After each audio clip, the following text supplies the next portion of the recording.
జై శ్రీరామ్, జై జవాన్, జై కిసాన్. నేను మీ మురళీకృష్ణ అండి. ఈరోజు మ్యాటర్ వచ్చేసి ఏంటిదంటే, నేను ట్రాఫిక్లో ఉన్నా.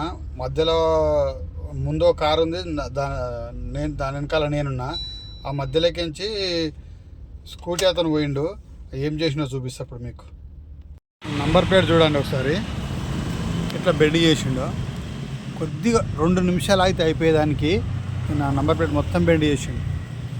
అక్కడ నుంచి వస్తుండు రైట్ సైడ్ నుంచి వచ్చి మళ్ళీ లెఫ్ట్ సైడ్కి వెళ్ళిండు. రైట్ సైడ్ నుంచి లెఫ్ట్ సైడ్కి వెళ్తే ఆడ పోయే రూట్లో ఆడ పోతే అయిపోతుంది కదా, కాకుండా రాంగ్ రూట్లో వచ్చేసి నా బండి తలిగించుకొని వెళ్ళిపోతూనే ఉంటుంది. మళ్ళీ ఆడ కూడా ఆగలే. నేను చెప్పేది ఏంటంటే ఒకటే మెసేజ్ ఏంటంటే, మనము రైట్ సైడ్లో పోయేటోళ్ళం రైట్ సైడ్లో పోతే బాగుంటుంది, లెఫ్ట్ సైడ్ పోయేటోళ్ళు లెఫ్ట్ సైడ్ పోతే బాగుంటుంది. లెఫ్ట్ సైడ్కి వెళ్ళి రైట్ సైడ్కి వస్తారు, రైట్ సైడ్కి వెళ్ళి మళ్ళీ లెఫ్ట్ సైడ్కి వెళ్తారు.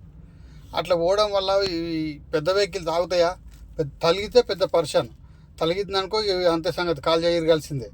అందుకని నేను చెప్పేది ఏంటంటే, ఎవరు ఇట్లా ముందు పోయి యూటర్న్ ఉందనుకో, ఆ యూటర్న్ దగ్గర పోయేసరికి అదే మనం రైట్ సైడ్ పోవాలి లెఫ్ట్ సైడ్ పోవాలి లెఫ్ట్ సైడ్ పోవాలి. లేకుంటే ఆ యూటర్న్ దగ్గరికి వచ్చినాక సడన్గా రైట్కి పోతారు, లెఫ్ట్ పోతారు. అప్పుడు ఆ టైంలో ఎంత ఇబ్బంది అవుతుంది. డ్రైవర్కి బండి ఆగుతుందా, ఆగమనగానే మనం చెప్పినంత ఈజీగా బండి స్లో అవుతుందా?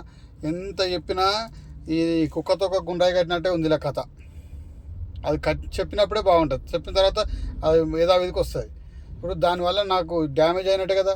వానికి ఏమి ఇబ్బంది లేదు. ఇప్పుడు వాడు వెళ్ళిపోయాడు సాఫ్ట్గా. నేను అంటున్నాను వెళ్ళిపోతూనే ఉండు, ఆగలే. వెనకాల ట్రాఫిక్ జామ్ అయింది, ఫుల్ ట్రాఫిక్ జామ్.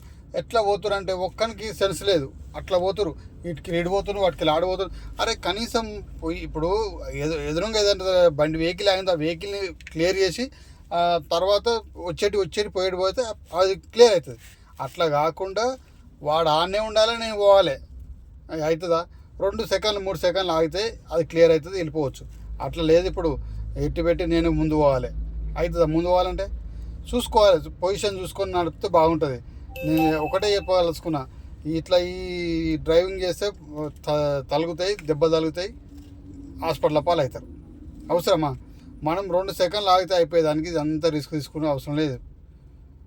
నా మాటలు కనుక మీకు నచ్చితే లైక్ చేయండి, షేర్ చేయండి, కామెంట్ చేయండి. మా ఛానల్ మాత్రం సబ్స్క్రైబ్ చేయండి. Thank you friends.